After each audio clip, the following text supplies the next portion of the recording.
Yes, bro. Yes, my guy. Ironic in the building. What How are you you, saying, man? I'm good, bro. How you doing? I'm not bad, bro. Just there, like, we're trying to get through this period. We're trying to get through the period, man. Trust me, bro. I've been watching some of your interviews, man. This is how people get through it, bro. Just from watching things like it's good content. Yeah, literally. And yeah, it's good, bro. It's been good. How's things though? You staying safe, yeah? Yeah, staying safe, bro. Like, obviously, it's annoying at the start. I didn't actually think this would last a long time, but we have to get used to it, right? Yeah. Do you know what's actually funny? Like, I've actually got used to it now. Like, I'm at a point where things just seem normal. Yeah. Yeah. I don't know. I've just adjusted, I guess, to how things have got, man. How about you, bro? Yeah, it's just like same. You kind of have to get used to it. Like after yesterday's stupid talk versus conversation, like I didn't learn anything from that speech that he done. But we're here. We're still alive. That's the main thing. At least we're healthy. Yeah, that's the main thing. And like, I think it's a good time for especially DJs, creatives, just to kind of put the thinking cap on. If I'm being honest, I've had so much ideas in the last 2-3 weeks of different things, different different creative ways to go about this. And I think that's, if we use the time to just do things like that, then we will get through this all together, man. Definitely. Like I feel like everyone needed a break, to be honest. Yeah. But I mean, 10 weeks break is a bit long, though. yeah. But do you know what? Like, I've been in the clubs in the club scene since I was from about 13. Bro, you're answering my questions. Well, I haven't even asked the questions yet. I haven't even asked the questions. No, but I just want to say that just to say, like, it's been good to come out of the club scene just for a few weeks, a few months, and just kind of get my head down. I've been reading. I usually don't read, and you know what I mean? Just take a chill pill, man. It's been good, bro. Yeah, man. So big up everyone joining in. So did a discussion interview with Ironik here. So I'm gonna get straight to it, bro. So like, how did everything start for you? How did DJing start? How did if we've got so much to talk about? I know. All right. So for some people that don't know, I started out as my first ever thing that I did was a DJ. So I started out as a DJ. My first remembrance of how it started was my stepdad bringing me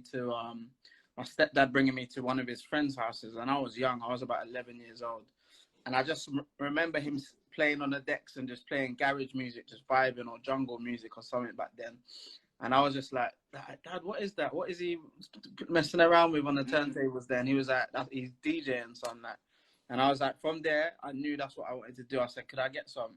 And then he got me a pair of decks. And then from there, the rest was history. I just started DJing, practicing every day. And then by the age of like 14, 15, I was DJing in a few clubs for Twice as Nice. And eventually So Solid Crew asked me to come on their tour as a DJ on their 21 Seconds tour. So from there, all kind of escalated. And then I just, I'm the kind of guy that kind of doesn't get bored of things, but always wants to do the next thing. Once I've mastered something, I want to kind of get on to what's next. So from there, I started producing at about 15, 16. And then, and it all just led on to the next thing, man. Like I said, even up until now, after I've done everything else, I'm like, what can we do next? So from production, it went on to being an artist and, making bangers with Chipmunk. And, we done a live the other day and I went through all my early stuff. Yeah, I was on that live. I was on that live. Like, I was listening to the throwbacks. I was like, I remember these tunes, man. Like, yeah, how old are you, bro? You must have been young. Yeah, I was like 6. Maybe like 6. I'll tell you what happened. Yeah, so when Stay With Me came out, right? I came down the stairs. I was like watching MTV, and like I used to do this just as a thing. Like every weekend, I used to just go downstairs, just watch MTV at like 6 a.m.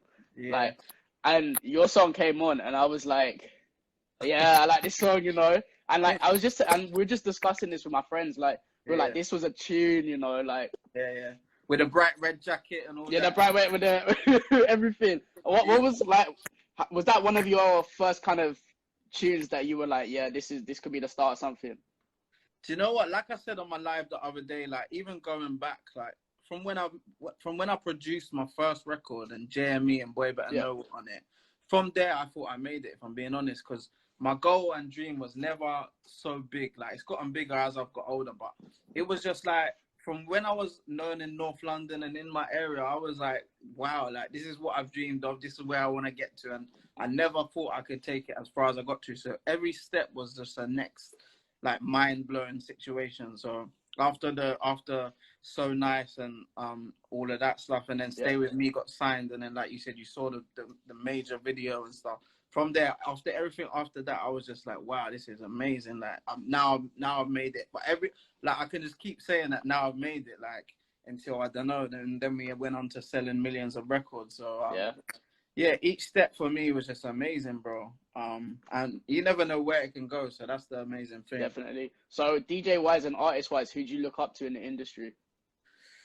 Okay, so they're two different things, because a lot of people ask me them questions. So DJ wise, there's a few DJs that I remember clearly growing up to, which would be the obvious one. DJ EZ for me is like the king, you know, especially growing up on garage music. For me, just seeing him, and I've had the luxury of seeing him live a few times at Twice as Nice and a few other old school raves. For me, he's the king and the ultimate, you know what I mean, legendary DJ that I've always looked up to skill wise. And then someone you had on the other day, which is kind of like my big bro, DJ Scotty B. Okay, He's for one, he's underrated, and for two, he's probably one of the best technical DJs that I've ever seen and heard, personally. And he's taught me a lot throughout the years. I remember being little, and him just showing me a few things as well. So yeah, those are my two top DJs, I would say. And then artists. Artist-wise, it's a bit different because I grew up on grime, so I grew up on Wiley and Dizzy Rascal.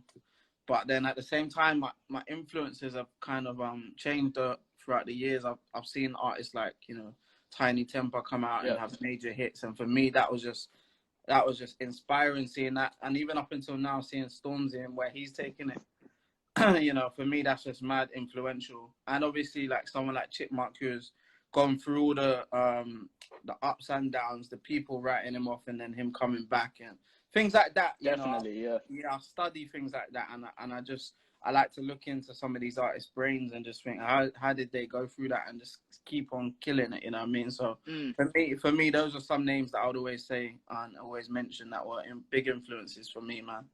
So how's the come up been for you from like DJing to artist and then back to DJing? Like how's it been for you? It's been good, you know, because a lot of I'm blessed that I'm able to be able to still DJ like when I haven't got a record out or. Sorry, I got you. Yeah. Sorry, bro. Someone tried to. That's all right. Yeah.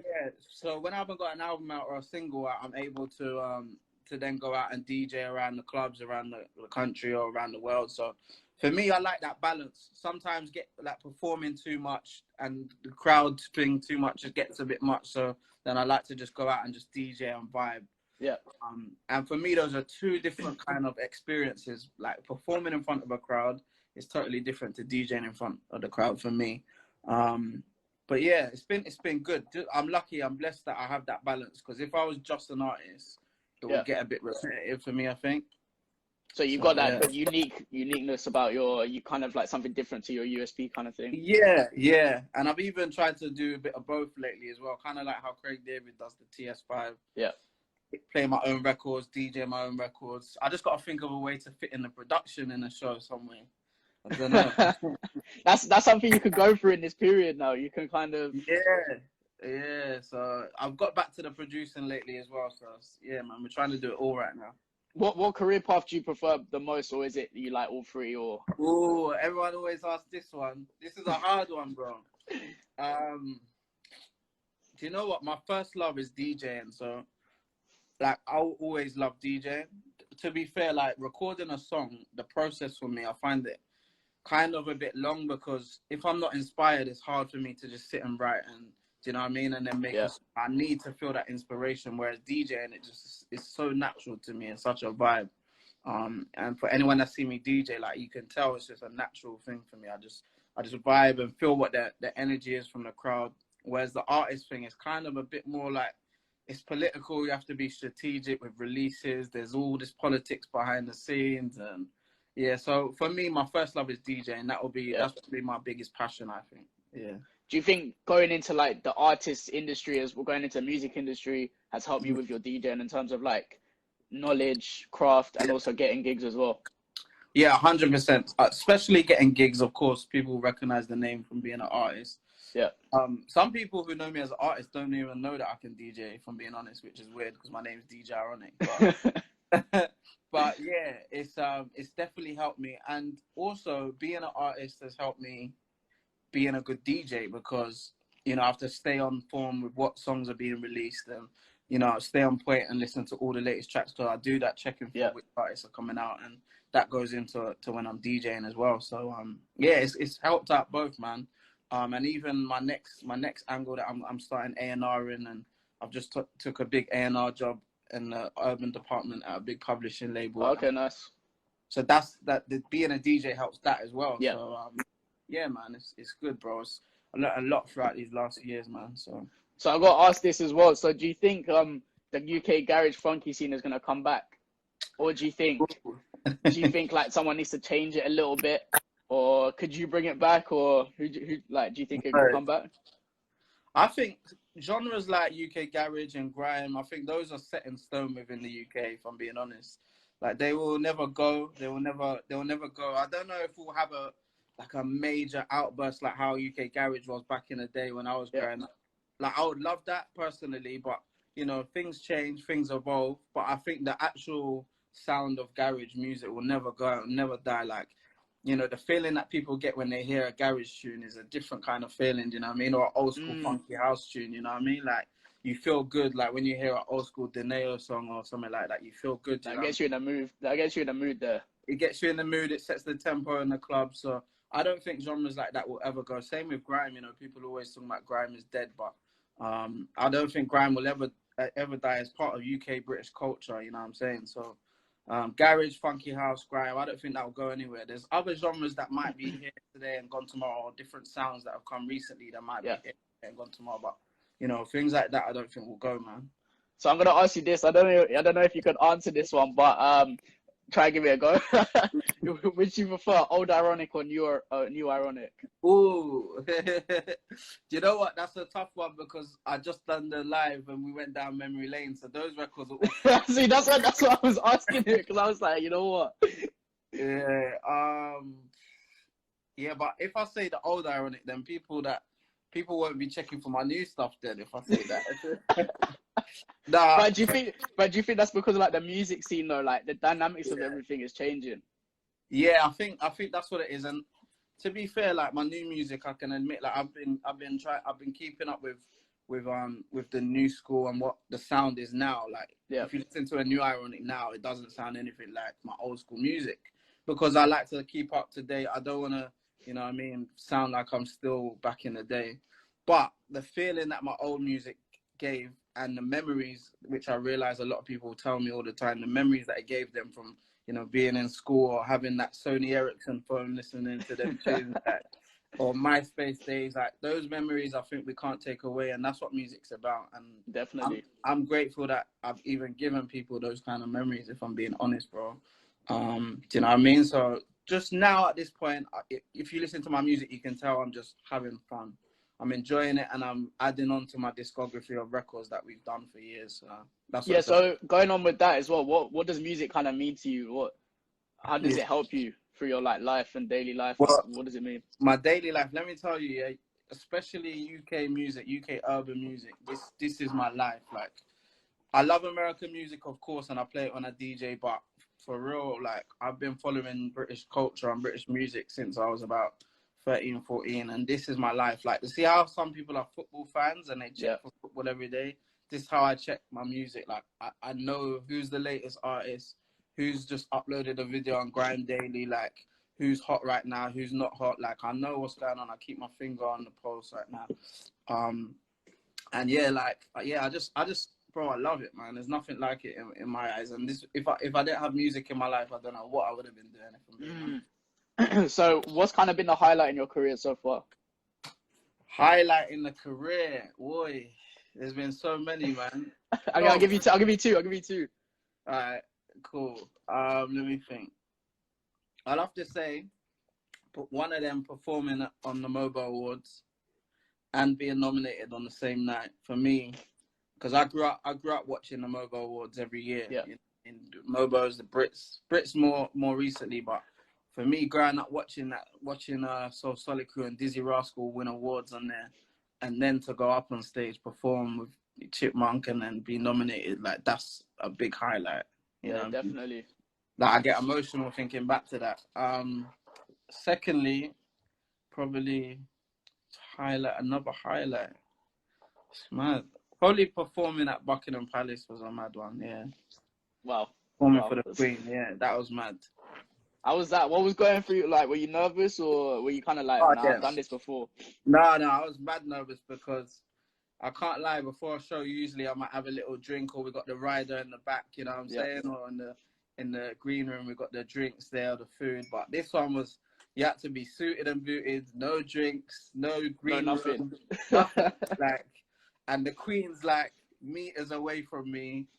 And yeah, the royal family were there. There was mad celeb, Ellie Goulding, like mad celebs in there. So that was mad. But I brought my mum there for moral support. She was there, and then yeah, we just cracked on, man, and it was sick. Like, man was sipping PG tips. Hey, that's what I'm sipping on now, man. Trust me.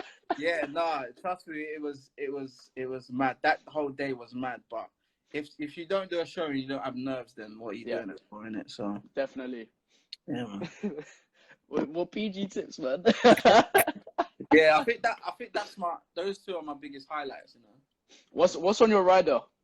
Are you fussy about that, or are you? No. I'm not no deep, but I've heard the stories of other artists. Like, yeah, because I've had people where they're like, it has to be 6 bottles of this, that's it, or something. Like, what's your rider? I'll tell you what, my only diva demand on my rider, yeah, is I like towel. I need a towel because I sweat when I'm performing. Yeah. But I like black towels, innit?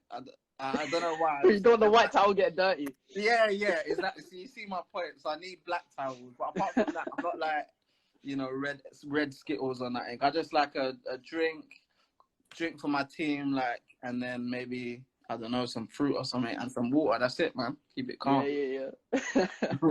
So with your DJing, what kind of do you see, like, in the next 5 years? Where do you kind of see it going? Do you see it going further, or? Yeah, no, definitely. There was a period I can say where I forgot about the DJ side. When the artist side fully went off and we was doing Wireless Festival and everything, I kind of left the DJ side behind, if I'm being honest, because it was hard to juggle.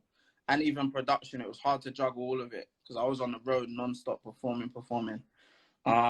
And then, like, when things started quietening down, 2015, I was like, you know what? Why did I just forget about the DJ thing? Like, told my agent, let me take some more DJ bookings. And this was the time when Calvin Harris was, like, killing it with his production and as a DJ.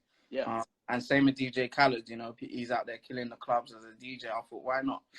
So, yeah, we've been doing that, and kind of just, I want to rebrand the DJ Ironik thing a bit more, because a lot of people, like I said, know me as an artist, but I want to incorporate the DJ side a bit more, whether I'm doing a DJ set and then a PA at the end, kind of like TS5, like I said, but my own style. Yeah, we want to just make sure that people know that I come from the originals of DJing. Yeah. And I can do it all, man. So yeah, I definitely want to do it a bit more in the next few years, once we're allowed back out anyway. So. Don't know when that is. Don't know when that is, man.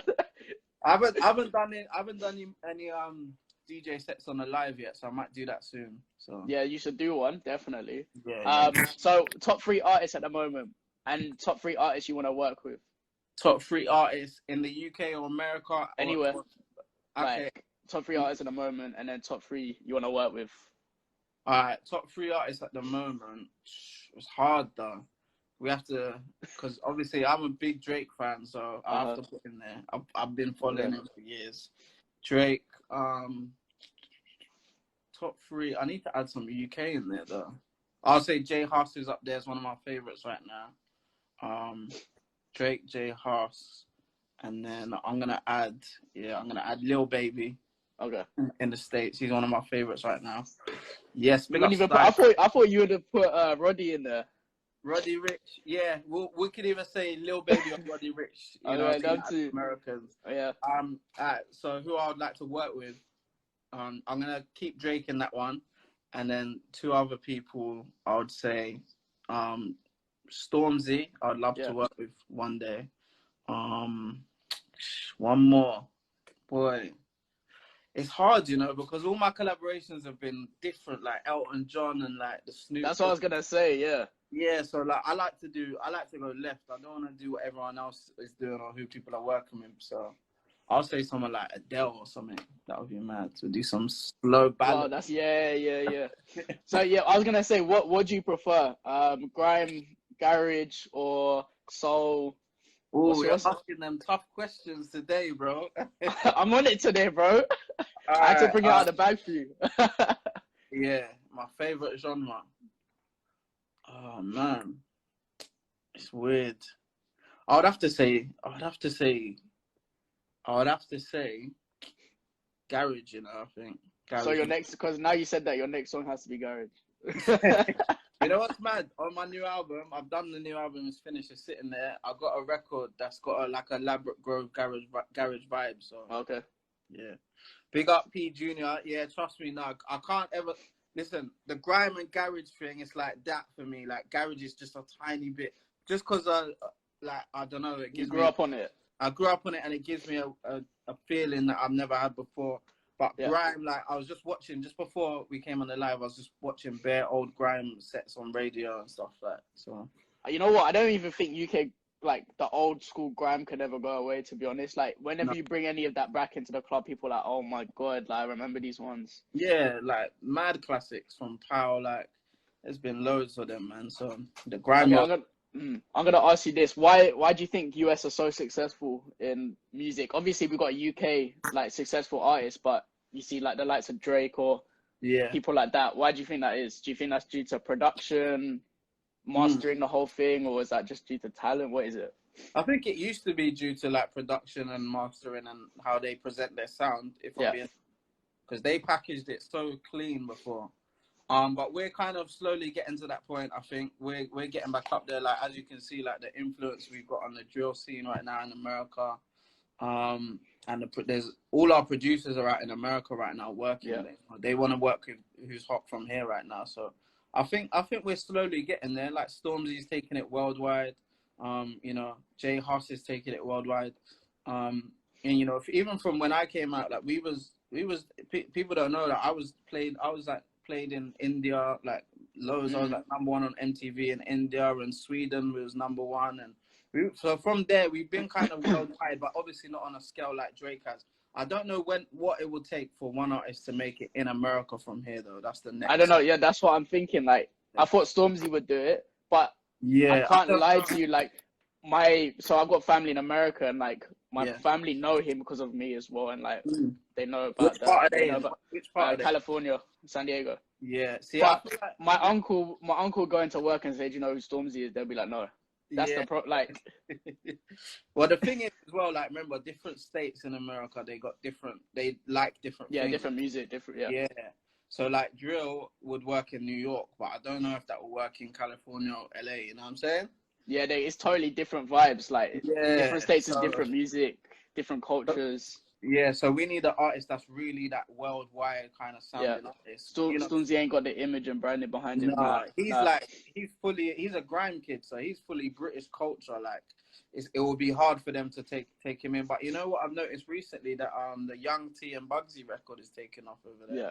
That's also what I was gonna ask as well. Like, do you think with the help of like with the TikTok Don't Rush challenge and everything, like that could help us get to that level of like American stuff like that? Yeah. The internet plays or the social media anyway plays a big part, I think, in connecting. Definitely. To be fair, I didn't see that one coming, but that's mad that it's taken off. The song, if you listen to it, is actually a song that anyone it's a worldwide song. Anyone can understand it, take it in, like, so yeah, that record that's good, man. That TikTok and stuff like that's definitely gonna help. Do you think it was harder for you to pave your way in like the scene before, or do you think it's easier now? Or I think it was easier then because there wasn't so many artists then. Like when I came out, it was me, Tinchy Strider, Chipmunk, and probably like N-Dubs. You know, and nowadays there's hundreds. I get sent hundreds of records every day, bro. Like there's non-stop. Every day there's like at least 1,000 songs dropping, like Yeah, something like that. bare new music and bare new artists. So I think it's a tiny bit harder to cut through now. Yeah. Whereas they're like back in the day, we could be so influential because there was only like 4 of us. So you knew what kind of, like, if you were growing up, you'd see me and be like, I want to make songs like that, or Chipmunk, like I want to rap like him, or like N-Dubs, I want to be a group like that. You know what I mean? We could be more influential rather than now. There's just loads of artists. But what's been your favorite collab? My collab. My favorite collab, boy. I'd have to say. Put you on the spot, that one. Yeah. Do you know what was the most fun one I done was a song I done called "Falling in Love" with Jessica Lowndes. Just because she was so cool, man, and she was like fun to hang around with. When she came over, we done promotion together. We went to all the clubs and that, and yeah, it was just a fun time, man. Like, yeah, good memories of that. All the other collabs have been kind of like internet-based collaborations, or like the Elton John. I never really met him, so. Stay With Me featuring Wiley and Chip. Classic, yeah. You know, people like Wiley and Chip are some of my favorite collaborations as well, just because growing up with them and making all the music we did, like, I can't take that away, man. Yeah, seeing how far Chip has come from seeing him when he was 15 is mad. So so with the DJ side of things, what's your kind of take on, let's say, I don't know, people come off Love Island or these reality TV shows? I feel like you know where I'm going with this. and they go into DJing. Like, what's your kind of take on that? I can't see them DJing on the lives right now. I can't see them. So where they at DJing now? I don't know. You know what? For a while they were taking my bookings. I can't lie to you. That's what I was gonna say, because like there's some people, like there's some DJs I've talked to where they're like they would never take my booking, but there's some that I know that have taken the bookings. Yeah, for me, well, they were taking some of my bookings because remember, people come out to see me live or see me as a figure as well. So they were like, would rather book a Love Island person or something like that. I don't know, sometimes. So do you know what? At the start, it was a bit like, this is a bit long. Like, I'm putting in this work, and then these are just. But then I've actually met a few of them out, and they're just normal people, you know. They're just calm people. That they went on a show and managed to do well, so we can't take nothing away from them. As long as they can DJ, though, they got to be able to have something that if they're saying they're doing a DJ set, or are they just pressing play on the mix or what? I don't know. Yeah. So like, what's your take on that when like people kind of join in onto this bandwagon as such of DJing, and but like giving us a bad name kind of. Yeah, I would say at least try and DJ, or at least learn how to DJ first. Yeah. Like there's been, because this has been a thing from years ago. I remember there was a rumor. I hate saying names, but I remember hearing like Danny Dyer used to take club bookings, the actor. He weren't really DJing. So I was thinking, this is mad. But this has been going on from years. But I would say just at least learn how to DJ first, or you know, just know what songs to play or how to mix at least, man. Like, have you had any problems like with people on your sets, or like let's say your prime time set and the warm up DJ ain't doing his job? Have you had like problems with that? Yeah, but do you know what? I'm not really. What's your kind of take on it? Well, I've done club bookings and the DJ before me, or not even club bookings, just bookings in general. When the DJ before me is just rinsed every tune. But then who am I though to say, like, bro, I'm playing the main. I got.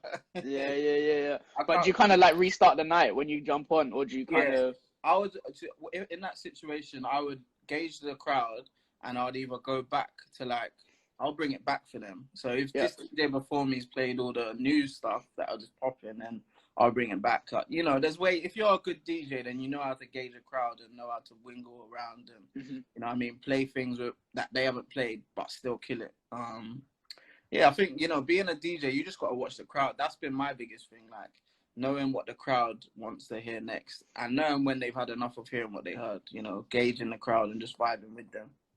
Do you have like a pre kind of set playlist, or do you have like something in mind but don't follow it, or you freestyle? No, freestyle. I've always done that, man. Like I said, like I might go into a club thinking I'm gonna play Drake all night, and they don't even want to hear that. Like, you know, every club. But I've DJed in so many different situations, so it's weird for me. Like, I've DJed in you know what I mean, some raves where they want to hear just bashment, or like raves where they want to hear flipping, I don't know, all different type of stuff. So you got to be able to just be on point and know what they want to hear. You know what I mean? Which country? Which country has shown you like the most love in terms of your music? Which country? I'd say, apart from Britain, obviously. Yeah, apart from I would say like I said, like Sweden. Sweden is love, and Norway. When I went to Norway, like they're big supporters of my music in them places, man. So just few places around Europe have always showed a lot of love. Yeah. You must feel like, wow, like my music spread into these countries, and like you know, they're showing me big love over here, and yeah.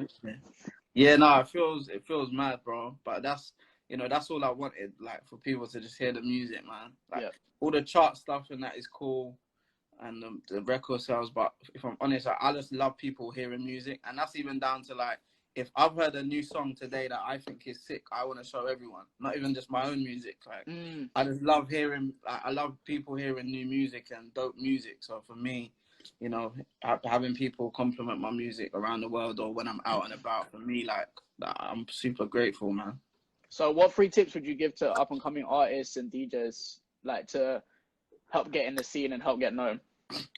I think personally as well, I would say, before I answer anything, there needs to be some more DJ/artists, because who else is there, would you say, from the UK that does that DJ artist thing, the double? You put me on the spot now. Yeah, I'm asking you now, bro. Like, because well, nah, they don't even. I was gonna say MC Neat and DJ Luck, like. Yeah, but yeah, I know what you mean. But like, I don't really know. Like, you just put me on the spot there. So. But there's probably people that I know, but I just can't think of them right now. Yeah, but it's not a lot. It's a niche market. Yeah, it is. There needs to be. You got Craig David, but yeah, big up Preds UK. Oh yeah, Preds. Yeah. He does the artist and DJ thing, and he's cold at both as well. Yeah. But yeah, there needs to be a bit more of that, man. Just try out different things. Try be different. You know what I'm saying? That's one tip I would say to DJs. And just find out what you're good at as a DJ. Like, you know, some people are good at just scratching, mixing, but I think you got to try to be good at all of it, or find out what is your thing that makes you different to all the other DJs, because there's so many DJs that can just do the same thing. Like, you got to be able to. There's a reason why I love DJ Easy. There's a reason why I love Scotty B, because they're very unique. You can tell by the way they DJ. So, and then artist wise, I'll just say, never listen to what people tell you, like when they're trying to put you down and stuff. Just keep going, because, you know what I mean? Like, there's been so many times when people have told me you need to stop this or give this up, but I can't listen to them. I just got to keep going, keep doing your thing. Stay consistent. Yeah, stay consistent and stay true to what you want to do, man. Like, I swear to you, man, like, just keep going. That's it. Don't try to copy others, man. Yeah, literally. Trust me, man. Find your own lane. That's right. Like, it is. I mean, I feel like it's a bit harder nowadays to find your own lane, because there's so many different things going on. Yeah. But like before, you probably could, because, as you said, there was 4 of you in the scene, like in a grime kind of scene. So like, it was easier to pave your way. Now it's harder to kind of cut through as something different. Definitely. Or to think about what hasn't been done yet.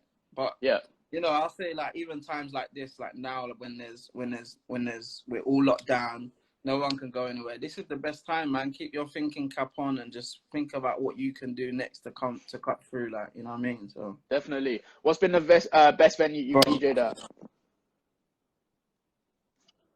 Bro, sorry, people keep trying to call me, man. That's all right. Sorry, what was the question? Best venue you've DJ'd at. Best venue I've DJ'd at. All right, so there's one venue I'd say that was back in the day, years ago, one of the first venues I DJ'd at back in the day. Some people might remember, I don't know, but it was in Rochester, in Kent, and it was called Amadeus. Some DJs might remember that club. It was mad, bro. Massive venue. And they had everything on lock in there. So that was one of my favorite venues that I ever DJ'd at. There's It's somewhere else as well. Yeah, there's another club that I've DJ'd at in Japan called Nexus. Okay. And that club was mad, yeah. Top 2 clubs there that I've DJ'd at, yeah, man. Is there any other countries you want to DJ in? Or have you kind of done them all off the bucket list? No. There's still loads I want to DJ in. Like I said, I want to do like Thailand. I want to do different places. I want to try DJing like India, like I said before. Just all around the world, man. Like that's the aim as well in the next few years. Just take this worldwide.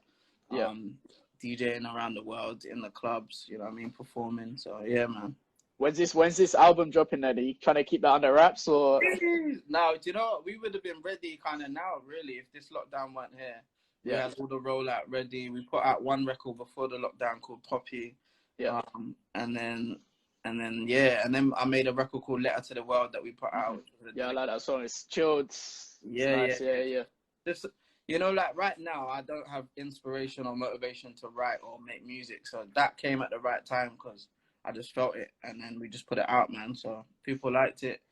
And yeah, the album, hopefully after this lockdown, we'll carry on with the rollout. But I feel like, I said this to my friend the other day, like people can't consume music right now while this is all going on. Especially like if I put out a song that's for the clubs and you're in your house, it's not going to work. You can't, it's not going to work. And then you've got artists dropping afterwards and they're going to kind of forget about that.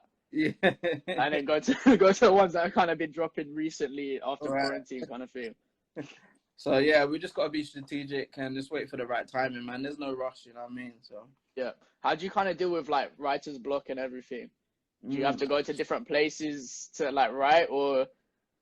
No, not really.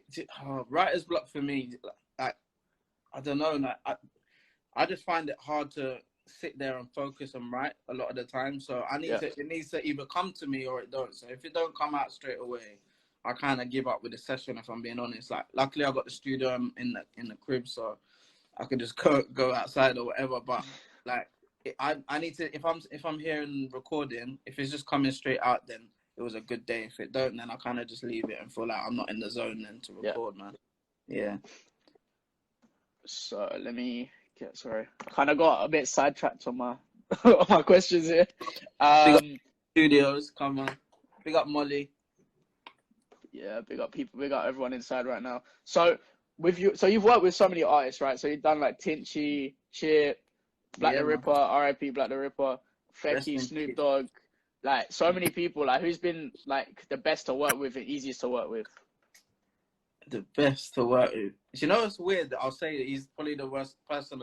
He's probably the person that I worked with recently on a song called Icy, which was featuring JME, the remix of Icy. Bro, like, and I haven't spoken to JME in years, and you know, JME, Skepta, they've done amazing things throughout the last few years. But when I contacted JME, I can't tell you how easy he was to work with. Like, he was so on point, and you understand how he's been able to be in the game for so long, and Boy Better Know, to just maintain their legacy. You can tell why, because he's so professional. And even me, I learned that as well recently. Like, you know what's mad? The newer artists that I've contacted to work with, they're the least humble. But the OGs that have been around for years, like, you can tell why they've managed to maintain their name, because they're just so humble. Do you think that's because like they think they know it all and they've got a bigger following and stuff like that? Yeah, probably. Like, but I might have been like that when I was younger. I guess it's just a learning thing, you know what I mean? But I can't tell you how easy JME was, man, and so efficient. He was at the video shoot before me. He was just even before you as well, man. Yeah, man. He was so on point, like, and he was just professional, and that's what I love. Like, that's what music should be about. Like, us enjoying it, and then the process bit after. Like, let's just be professional, do our jobs, and then let the music do its thing. And that's what he done, man. So probably JME has been the easiest to work with, man. So are we looking for an Ironik tour soon after quarantine, or? Yeah, hopefully. Yeah, no, definitely. I don't know. Europe tour or just UK? I'd love to do the whole of Europe, if I'm being honest, bro. That would be sick, man. Yeah. And find a way where I can do both, like I said, the DJ set and the performance at the same time. So I'm on the warm up set, yeah. Like... Yeah. You're there. I record it so you remember that I'm saying you're there, yeah. Yeah, I will. Yeah. No, we'll hopefully do that this year, man. If we're back open this year, anyway. So definitely. So has there been like a city where you think the DJ scene is kind of coming up? Like a lot of DJs are saying Birmingham right now, like Birmingham seems popping at the moment. Yeah, Birmingham's a big city. Like when I'm there, I check in with a lot of the DJs. I'll say Manchester as well. They got a lot of big DJs up in Manchester doing their thing right now. But yeah, London, Birmingham, Manchester. Cardiff as well, we can say Cardiff up there. They got a lot of big DJs up there, man, killing it, and some big promoters that are not up there. So they carry your bags on tour. You got the bag carriers. Yeah, we got the bag carrier big on CV. Yo, but yeah, like, and those three are probably my favorite cities to DJ in, if I'm being honest, or to play in anyway, like Birmingham, Manchester, Cardiff. Yeah. And Newcastle. We got all the DJs up in Newcastle as well. Some big DJs up there, man. Big DJ, yeah. Like a lot of DJ City guys out there. Yeah. We got all the DJ City crew, trust me. What do you kind of use? Yeah, what do you kind of use for like getting your music? Do you use DJ City or do you use like other record pools, or can you not kind of say? No, I'm DJ City, man, all the way. Yeah. I've been working with them for a few years now as well. Okay, nice. Big up Play, big up the whole team. Yeah, I've been to a few of the meetups as well, man. Yeah. You've been to them, yeah? I've been to one of them. What was it, 2 years ago? I think was I at that one? I think was it in Shoreditch? Which one was the one in Waterloo? Was that last year? Yeah. Okay. Yeah, big up the DJ City crew, man. What they're doing is amazing, man. Definitely, like it's such a big platform now. I wish they had more intros for some of the older stuff though. That's the thing. Like, so I use BPM as well. So like, if you've heard of BPM Supreme, like check them out as well. No, like, DJs who are locked in as well. If you don't know, then check it. Like that one's a good one for 2015 to like 1990. Alright, cool. I'm gonna check them out and I'm gonna flip in and subscribe to them today, bro. Yeah, I mean, like it's kind of like DJ City. It's like, I think it's like 20 quid a month around that or something like. Have they got the new stuff? Yeah. They got new stuff. They're American, so they got all the new American stuff. They get American stuff quicker than UK stuff, but they've still got a lot of things. But they're more old school based, so you can find all like the 2014 songs, 2013 songs. Yeah, I'll check them out, man. So do you think? Yeah. Let me ask you a question, bro. I know it's my interview. Do you think the whole DJ intros and stuff has helped be able to mix easier, or like as a DJ, is it kind of like a cheat thing or what? Yeah. See, now this is so. Personally, I think it's helped a lot because when I started, I started with house music. I self-taught myself with just house music and stuff. And then I went to hip hop, but the thing is, when I was mixing hip hop, there's nothing. It's like there's no intro. It starts off straight away, basically. Yeah. So it was kind of one of them ones where like I'll bring it up and then kind of rewind the other track or do something. Yeah, do something there. So they made it. Sorry, bro. Yeah. That's right. So they made it easier to mix. But I think it's a good thing because when you bring up a song, right, and you bring the bass down on the first song and bring up the intro, the other song, it just makes it so much better. Smoother, yeah. It's smoother to mix. Intros are easier dropping or if you know how to do it. True. Yeah. But it is what it is. Like I've seen so many DJs, like big DJs, use it anyway, so it's alright. But if you're doing like the quick scratch and then go into the next song, then obviously I wouldn't use the intro, but. Right. Yeah, that makes sense. What do you think? No, I agree. Yeah, same. It's just they've made it easier for us, which is good. Like you said, like I used to have records back in the day where the intro was atrocious. You go, like, how am I meant to mix it? So yeah. It's one of them ones where you get on a mic and then just do a quick. How are you like with hosting your set? Oh yeah, sick, man. That's my thing. Like. That's probably the thing that helps my DJ set kind of roll a bit more smooth. And I host my own set, and you know what I mean, like just keep the crowd engaged and hyped, and I think that helps out my set a lot, bro.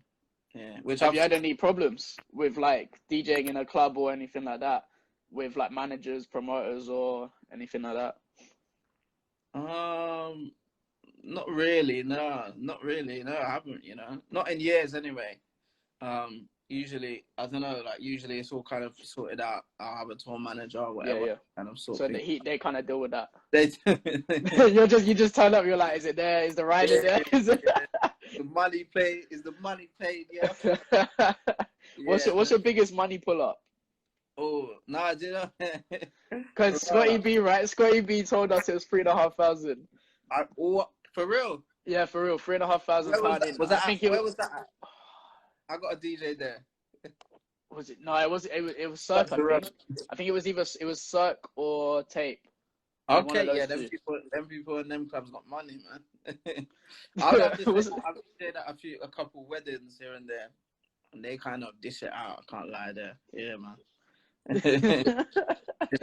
I mean, can you not say or like? Nah, I can't remember any specific ones, but yeah, like a couple of them weddings, their money pull ups. The weddings are the good ones though. Yo, like, those low key, those are the bookings you want, man. Well, yeah, they pay the most as well. Like private bookings obviously pay more than club, which it's annoying, but yeah. I like the private bookings though. They're fun. Like people know what people are there to have a good time in it and not get too drunk and act an idiot. They're just there to have fun. So yeah, man. Definitely. Let's see what else. If anyone else wants to ask questions as well, just put it in the thing. Put it in the question box as well. But the hair's mad right now. I need to get looking like a young MJ. Bro, apparently hairdressers can't go back till like June or July or something like that. Oh man. You're gonna have to do it yourself, bro. I know. I'll get the missus to try it. Yes, pick up Melody music. Come on. You look fine. So you're doing a an event. What DJs and what artists are you putting on? 5 DJs, 5 artists. Ooh, good questions. Good question. 5 DJs, 5 artists. All right, so 5 DJs and then 5 PAs. Yeah. Yeah. So I'm booking Scotty B, DJ Krish. No, I'm joking. What do you mean you're joking? That's rude, you know. If I say you're joking, how do I take that? How do I end the live now? Nah, look, this was just my dream team, bro. I'll put you. Yeah, dream team. Yeah. Scotty B, DJ EZ. Yeah. Some of my favorite, Max Denham. Yeah. My boy Shaq 5. Yeah, big up Shaq 5. And then I'm putting DJ Rusky as well. Big up Rusky. Yeah. Oh, but what about Colin Francis for a bit of the house? Yeah, you got to have Colin Francis for the house. Ooh, for the house. Ooh, yeah. All right, let me take off. No, I can't take off anyone. 6 in it. So. No, 5. 5, man. Right, I'm the 6th then. I'm the 6th, yeah. Alright, let me take off Rusky and have Colin Francis there. So how would you feel about that? Scotty B, EZ, Max Denham, Shaq 5, Colin Francis. Lineup, mad. Alright, and then PAs, yeah, I'll have Young Bane. Mm-hmm. Performing because he's got the girly songs. Have all the girls singing. He's got the girly songs. The girls going mad. Man said, "Oh, I forgot about DJ Fonty." Yeah, can't remember. Invasion Crew as well. Invasion Crew. I would have Fonty without Bushkin and Mighty Mo though. So, but alright. So, Young Bane. I'd have Drake there. Because, you know, of course. This is a festival. This is turning into a festival, man. This ain't even turning into an event. Rihanna. No, I'm joking. Alright, let me. Jay Huss. So Drake, Young Bane, Jay Huss. Who else would I have on there? Who else would be sick performance? I can't even think right now. Who else can we have on there? Oh, Burna Boy, because he got some big tunes for the club. Gigs or Chip. Yeah, but Jerome, like, we got to think about this. All right, and then after that, one more person. Who else can I have? Yeah, I'll say Chip. Yeah. Yeah, Chip. Yeah. Did you watch his Chip versus Chipmunk? Yeah. He brought me on there. For a little catch up. I was there, man. I watched that, bro. That was sick, man. Like, who'd you prefer? What's your? But I told him before he did it, like, it doesn't even make sense because he's got so much better throughout the years. Yeah.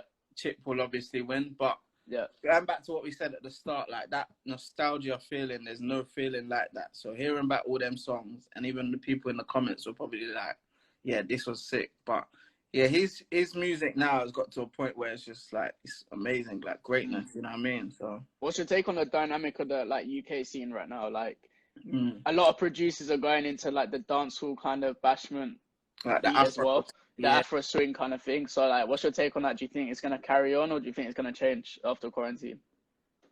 I can already see it slowly kind of changing, to be fair. I just think because so many artists were trying to do that same sound, Yeah, it might get just overdone. I think there's still a few new songs coming out that have that vibe, but I think that soon it might slow down a tiny bit, just because they're all starting to sound a bit similar. That's the only thing we don't want to do. definitely.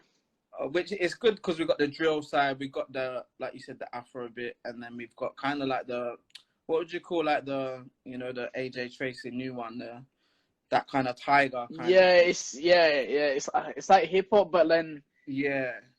a But bit it's of like, grime kind yeah. of mixed. We've got that lane as well. I like that kind of style. But yeah, there's a few different parts. I think the Afro thing is kind of getting a bit rinsed. But apart from that, I love it. I love the variation.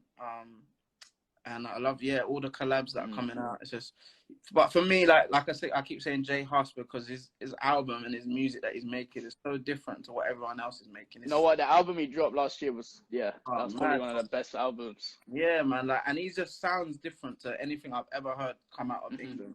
And that's what I like. I think artists like that will maintain their greatness throughout the years because they're going to come different. Same as Stormzy, like he knows how to come through different, and you know, and that's what you need. That's how you will be able to cut through as someone not with everyone else, you know? How do you find it, like, as you growing as an artist and DJ, like, how do you find it with your circles? Like, do you have to cut them down because people are changing due to you being successful, or have you kind of had the same circle? I've had kind of the same circle, man, from early. Big up Jerome in here. Like, people that know me know that we've had a tight circle from early, man. Like my mum, my family have always kind of kept me grounded, and my team, my best friends, and now my fiance as well. They've always kept me grounded and just made sure I stay in the right path. And that's why you don't really hear anything crazy about Ironik doing this or Ironik. It's clean. It's clean. Touch wood, yeah. But yeah, they just keep me on check. Like, they make sure I'm not out here looking crazy. And and yeah, if people know me, they know they see me with the same people year in, year out, same team. So yeah. So independent or in a record label, what's your take? I'll say independent, but independent with a label, like an independent label though. Yeah. So like that's the position I'm in now. I'm signed to an independent label. Okay. So they give me the freedom. They give me, you know, the access to whatever I want. You know, the radio, PR, or video shoots. But they still let me be creative and do what I want. And we got a fund of money there to help us out. Which is basically what a label just has anyway. But they don't really let you be creative. So I would say be an independent, man. Letting you have your creativity. Definitely. There. Do they help you with like the DJing side of things as well? Is it more just artists? Just artists, yeah. I've never been managed as a DJ or anything. Okay. Is that something you want to get into? I try to keep that separate, but yeah, it's kind of hard. Like, I don't know if I would. How can you manage a DJ unless it's Calvin Harris or something? I guess there are managers for DJ. Well, yeah, there's agencies like DJ agencies, but yeah. I've always had an agent and getting bookings as a DJ, but I've never had a manager on the DJ side. To be fair, when I first got signed to Warner Records, they said cut out the DJ thing, and I think that's why I said, when the success came, you kind of cut that out and then brought it back in. Yeah, they told me to not be called DJ Ironik because it was a bit confusing for people. So where'd you get Ironik from? Where was the name? What happened with the name there? Like, it's not even that much of a good story, man. Like, I've had it for so many years now. You know what? People call me that more than my real name. It's mad. But yeah, no, I was just in school. I was about 13, 14. All my friends had like tag names in it in school. Like, one of them was called like Speedy because he could run fast, and like Breaker because he could break dance and things like that. But I couldn't do much, to be fair. I just did music, so I was just like, what can I be called? and then just looked in the dictionary quickly, saw the ironic word, changed the C to a K, and then the rest was history, man. And then that's it. You just kept it ever since. Yeah, bro. People call me Ironic rather than my real name, or Iron or something. Iron. But bro, I appreciate this. I've got another interview in like 2 minutes. I'm just gonna take a quick break. But Right, I appreciate your time, man. And I appreciate everyone locked in. And if you give me a follow, I'm coming back in like 3 minutes anyway. Yeah, you've been doing good interviews, bro. Keep it up, man. I'll keep watching as well. I appreciate you. Bro, I actually really appreciate you doing this, man. Like, I didn't think you'd do it, but... Come on, man. I'm here. I ain't got nothing else to do, bro. True, man. Thank you so much. Love, bro. Yeah. Love, man. Appreciate it. See you. Love, man. Love.